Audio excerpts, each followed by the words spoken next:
everyone, welcome and welcome back to my channel. So, I am come with another video, and in this video we will discuss a chapter.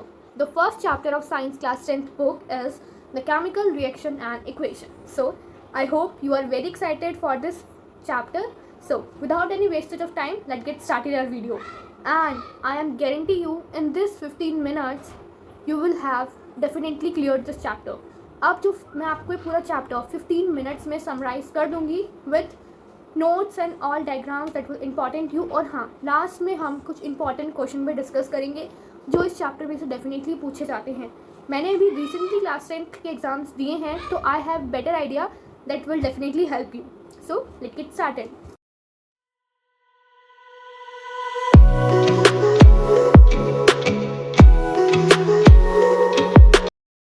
So the chapter is chemical reaction and equation. So सबसे first chapter का name समझना होता है chemical reaction. Chemical reaction मतलब एक reaction होना जिसमें कि केमिकली रिएक्ट हो वो चीज़ सब्सटेंस. अब जो रिएक्शंस होती हैं वो दो टाइप की होती हैं, फिजिकल रिएक्शन, केमिकल रिएक्शन.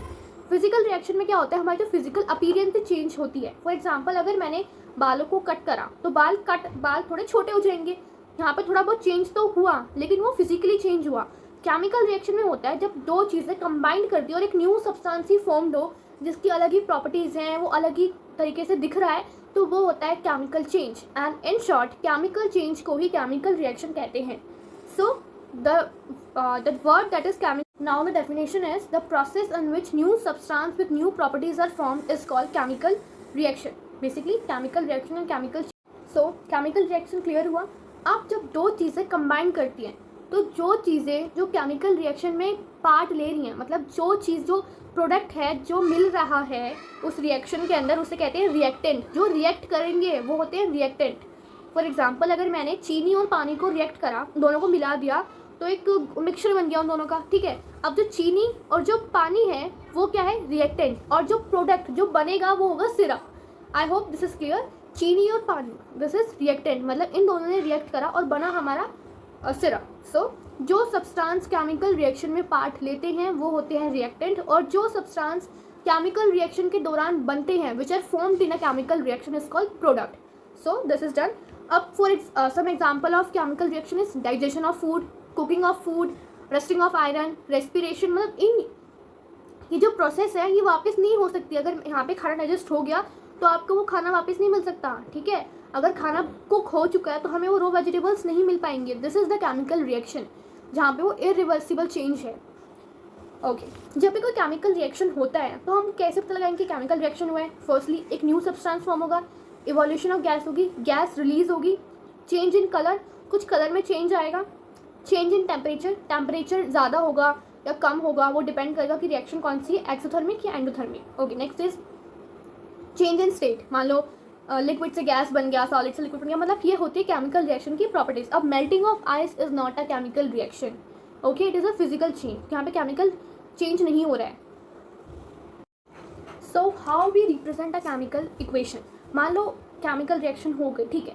अब इस चैप्टर के अंदर हम केमिकल रिएक्शन को एक इक्वेशन की फॉर्म में रिप्रेजेंट करेंगे. ठीक है, इसको हम वर्ड इक्वेशन की तरह रिप्रेजेंट करते हैं जहाँ पे हम उसके फॉर्मूले यूज़ करते हैं, सिंपली वर्ड्स का यूज़ करते हैं. जो वर्ड्स एंड फॉर्मूले हैं इससे वो हमारी अंडरस्टैंडेबल होती है, हम उसको ईजिली समझ पाते हैं. तो इसलिए हम किसी भी केमिकल रिएक्शन को एक वर्ड इक्वेशन की फॉर्म में रिप्रेजेंट करते हैं for it better understanding. I hope this is clear. I will give a pick of this ways to representing a chemical reaction. अच्छा, जब भी हम कोई भी केमिकल इक्वेशन को लिखते हैं तो हम उसको वर्ड्स की फॉर्म में लिखते हैं. अब वर्ड्स के अंदर हम कुछ उसको एडिशनल इन्फॉर्मेटिव बनाने के लिए हम उसके अंदर फिजिकल स्टेट बता देंगे, कलर बता देंगे, उसका फॉर्मूला लिख देंगे जिससे कि उसका थोड़ी सी वो इन्फॉर्मेटिव बने. और ये एक प्रेजेंटेशन टिप भी होगी आपके लिए, अगर एग्जाम टाइम में भी सब कुछ पूरा लिख के आए. ये याद रखना कि जब भी आप केमिकल इक्वेशन लिखें तो हर एक डिटेल जो जो आपको पता है उस इक्वेशन के बारे में वो सब लिखें, इसका कलर, इसका स्टेट, सब कुछ लिख के आना है. It is to increase your presentation tip. Now next topic is to balancing a chemical equation. Chemical equation को बैलेंस करने का question is very important in this chapter, because इस चैप्टर से ये वाला टॉपिक है, ये इंपॉर्टेंट टॉपिक है कि इससे क्वेश्चन पुट अप होते हैं. अच्छा, जब भी क्या बैलेंसिंग केमिकल इक्वेशन होती है तो इसके अंदर इंपॉर्टेंट थिंग ये है law of conversation of mass, because ये स्टेट करता है मास can neither be created not be destroyed in a chemical reaction. मतलब अगर दो सब्सटेंस का मास इतना है तो वो बनने के बाद भी उसका मास जो है वो इतना ही रहेगा, कोई मास आएगा नहीं। So combination reaction is basically when two or more reactant combine to form a single product. मतलब जब दो या दो से ज़्यादा प्रोडक्ट जो हैं वो कंबाइन करते हैं, जब कोई दो रिएक्टेंट कंबाइन करते हैं और वो एक सिंगल प्रोडक्ट बनाते हैं, उसे कहते हैं कॉम्बिनेशन रिएक्शन। और for example burning of coal, उसके अंदर C+O2 is equal to CO2, मतलब यहाँ पे रिएक्ट कितने भी कर सकते हैं बट बनेगा एक single product he, that is combination reaction. For example is formation of water, and the most repeated example of this equation is quick lime with water is equal to slaked lime. CaO plus H2O is equal to CaOH2. and combination reaction का एक सब topic भी है exothermic reaction. Reaction in which heat is released along with the formation of product. ऐसा reaction जिसमें heat भी release होती है प्रोडक्ट के फॉर्मेशन के साथ, उसे कहते हैं एक्सोथर्मिक रिएक्शन. जिसमें कि हीट रिलीज हो, एक्सो हो, बाहर निकले हीट, उसे कहते हैं एक्सोथर्मिक रिएक्शन. कॉम्बिनेशन जब दो चीज़ें कंबाइन हो. एक्सोथर्मिक जब वो एक्सो हो, एग्जिट रिलीज होना उसका, उसे कहते हैं exothermic reaction. For example respiration, burning of natural gas मतलब methane gas. Now next is decomposition reaction. Decomposition मतलब किसी चीज़ का टूटना, डीकम्पोज होना. कोई भी चीज़ मिट्टी में क्या होती है, डीकम्पोज होती है, मतलब वो मिट्टी में टूट जाती है, बिखर जाती है. डिकम्पोजिशन मतलब होता है एक सिंगल कंपाउंड जो है, एक सिंगल कंपाउंड जो है वो एक रिएक्टेंट है. जब वो कंबाइन होगा किसी कैटलिस्ट से, मतलब अब कोई भी चीज़ को तोड़ना है तो मुझे उस पर कुछ फोर्स लगानी पड़ेगी तो टूटेगा. अब for example this is pen, अगर मेरे को उसको तोड़ना है तो मैं कुछ फोर्स लगाऊंगी या उसको हैमर से मारूंगी तभी टूटेगा. इसलिए जब भी हम डीकम्पोजिशन रिएक्शन में हमने. Now next is displacement reaction. The chemical reaction in which the high reactive element replace the less reactive element is called from its salt solution is called displacement reaction. मतलब कोई एक high reactive element है, जब वो किसी compound में से किसी लो रिएक्टिव एलिमेंट को हटा के उसके साथ अपना बॉन्ड बना ले, उसे कहते हैं डिस्प्लेसमेंट रिएक्शन. इसके लिए आपको रिएक्टिविटी सीरीज को लर्न करना बहुत इंपॉर्टेंट है, तभी आप इस टाइप के क्वेश्चन को सॉल्व कर पाओगे. So it is important to read out the reactivity series. Okay, next is यहाँ पे क्या होता है, एक इक्वेशन है. इस इक्वेशन में एक ये आयरन जो है ये हाई रिएक्टिव है एंड ये कॉपर सल्फेट का सॉल्यूशन ये लेस रिएक्टिव है. इसमें जो कॉपर है वो लेस रिएक्टिव है देन आयरन. तो अब जो आयरन है वो कॉपर को हटा के अपना बॉन्ड बना लेगा सल्फेट के साथ, तो बनेगा ferrous sulphate plus copper. Are you understand? एक रिएक्शन के अंदर एक हाई रिएक्टिव एलिमेंट जो है वो लेस को हटा देगा. फॉर एग्जाम्पल एक क्लासरूम में एक इंटेलिजेंट बच्चा जो है वो एवरेज बच्चों को पीछे कर देगा. ये समझ, कंपटीशन है, टेस्ट ले रहे हैं, तो हम क्या सोचेंगे, अरे ये तो इंटेलिजेंट है तो छोटे बच्चों को या मतलब वीक बच्चों को थोड़ा पीछे कर देगा. मतलब वो क्या है, वो हाई रिएक्टिव है, वो रिएक्टिव ज़्यादा है, तो वो लेस को हटा देगा. उस पर इतनी पावर है कि वो उसे हटा दे, उसको छोड़ के वो अपना बॉन्ड बना ले उसके साथ. तो ये होता है डिस्प्लेसमेंट रिएक्शन. इसके इंपॉर्टेंट एग्जाम्पल है zinc plus copper sulphate is equal two gives me zinc sulphate plus copper. Okay, next is double displacement reaction. A reaction in which compounds are formed by the mutual exchange of ions. मतलब इसके अंदर दो compound है और दो compound, एक compound है जिसके अंदर पॉजिटिव नेगेटिव, तो वही कंपाउंड बना, then next compound is positive negative. अब ये अपनी चीज़ों. सो कोरोजन इज बेसिकली जब कोई मेटल जो है जब वो ऑक्सीडाइज हो जाता है उसे कहते हैं कोरोजन. तो डेफिनेशन को ध्यान से सुनो. When a metal is expose to moisture, air and acid etcetera for some time, a layer of hydrated oxide is formed which weakens the metal and hence metal is said to be corroded. मतलब जब कोई metal जो है वो moisture से या air से या वाटर से रिएक्ट करता है तो उसके ऊपर एक ऑक्सीजन की लेयर चढ़ जाती है.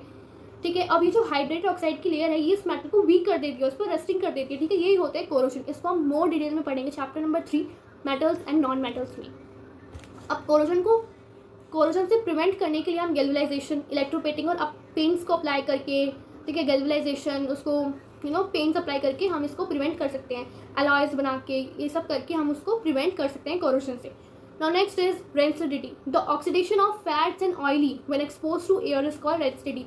रेंसिडिटी हो जाने के बाद उसमें कुछ बैड ऑर्डर हो जाएगी, वो जो फूड है वो बहुत ही बैड टेस्ट होगा, उसकी स्मेल्स भी बहुत डिफरेंट हो जाएगी, वो ऑक्सीडाइज हो जाएगा. मतलब बेसिकली जो फैट होता है उसी, जब हमारा फैट ऑक्सीडाइज हो जाता है उसे कहते हैं rancidity.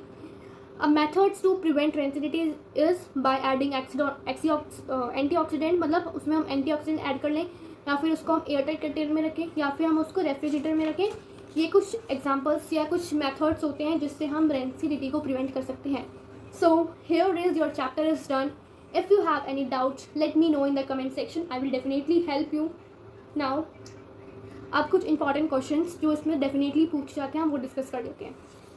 And reduction reaction. Oxidation का मतलब यहाँ पे addition of oxygen and removal of hydrogen. किसी भी रिएक्शन में अगर प्रोडक्ट की साइड जो है ऑक्सीजन ऐड हो रही है, दिस इज ऑक्सीडेशन रिएक्शन. और जब हाइड्रोजन रिमूव हो रही है तो ये भी ऑक्सीडेशन रिएक्शन ही कहलाएगा. Examples are given. Okay, next is reduction. Reduction मतलब एडिशन ऑफ हाइड्रोजन. रिडक्शन मतलब जहाँ पे ऑक्सीजन जो है वो रिमूव हो रही है. यहाँ पे तो ऑक्सीजन है इस कंपाउंड के साथ, बट प्रोडक्ट की साइड ऑक्सीजन जो है इस कंपाउंड में से रिमूव हो गई. This is reduction reaction. Reduction of oxygen, addition of hydrogen is called reduction reaction. Okay, this is done. Now next, so number 1 question is balancing a chemical equation. जरूर question पूछा जाएगा. Next is all the activities in this chapter. 7 या 8 जितनी भी activities हैं आपको उसको उसका एक्सप्लेनेशन, उसकी reaction, her cheese by heart learn होनी चाहिए. इस चैप्टर की सारी equations with name, with chemical equation, सब कुछ लर्न होना चाहिए. ओके, नेक्स्ट इज चारों की definition, combination, decomposition, displacement, double displacement, सबकी इक्वेशंस लर्न होनी चाहिए. Oxidising and reducing agent, oxidation reduction पता होना चाहिए कब और कहाँ यूज़ हो रहा है, मतलब कैसे इसको यूज़ हो रहा है, ये सब. नेक्स्ट इज प्रेसिपिटेशन रिएक्शन होनी चाहिए. डबल डिस्प्लेसमेंट रिएक्शन को ही प्रेसिपिटेशन रिएक्शन कहते हैं. ओके, नाउ इसमें यही है, इतना कुछ नहीं है. सबकी डेफिनेशंस लर्न होनी चाहिए, बस रिएक्शंस को लर्न करो. अब 1 क्वेश्चन इज, देखते हैं आपको कितना याद हुआ. आपको मैं क्वेश्चन टैग करूँगी. अगर आप इस वीडियो को देखें तो ज़रूर से ज़रूर इस क्वेश्चन का आंसर करना. I will definitely check your answer in the comment section. So now your chapter is done. If you have any doubt please let me know in the comment section. And now thanks for watching. Bye bye. Bye कहने से पहले आप अगर last तक बने रहे हो so please share, subscribe, like my channel. I will definitely help you. Okay, thanks for watching. Bye bye. Have a nice day.